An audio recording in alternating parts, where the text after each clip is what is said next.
Hello, my name is Randy Ewart. I am a math education specialist for the ASC Consulting firm. Thank you for stopping by. This short video will provide you an overview of the math services that I provide.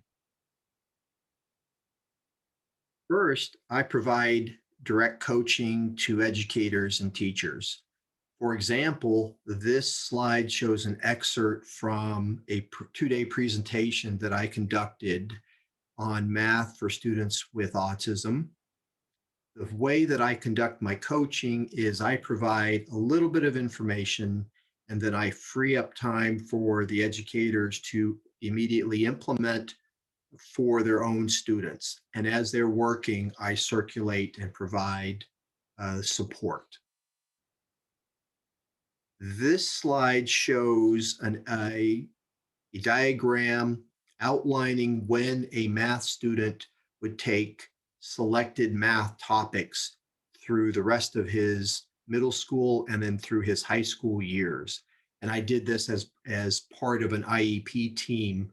I came in from outside the district and contract work. This slide shows an excerpt from a comprehensive math evaluation that I conducted for a student. My evaluations cover a records review, surveys and interviews of team members, and direct assessment of the students. My assessment includes content assessment as well as a test run of a variety of instructional strategies to see what may work for that particular student. Similar to the evaluation, I also conduct consultations and write reports.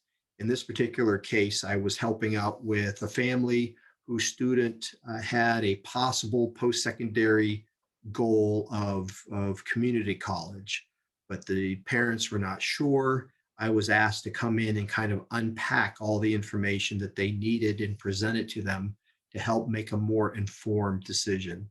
And I presented it in a report. And finally, I do direct work with students, and then I use my experience in direct work with students to inform my other services.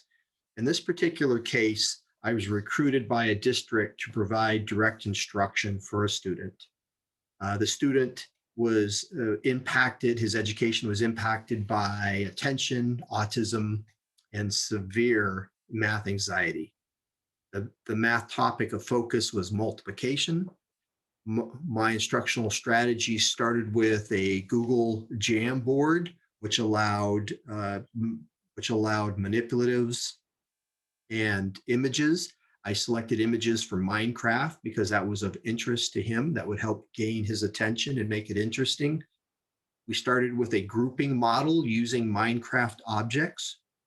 We slowly shifted from that towards the more mathy stuff of showing multiplication problems, first using a row from the multiplication table to help scaffold skip counting, and then eventually to fade that and start to focus on just the mathy stuff, which is just the pure multiplication. In the top right slide, you'll see a link to a video. I built in breaks where I would show math or Minecraft videos. I found some that were germane to the topic that we were covering. And this not only moved the math forward through the context, but it also gained his attention and allowed him a break. And also he bought into what I was doing to help him out. So that is an example. Those are examples of the services that I provide. If you are working with students who are struggling with math, if you have anything related with math that is problematic and you think you could use some help, I can help. So please let us know. Thank you for stopping by.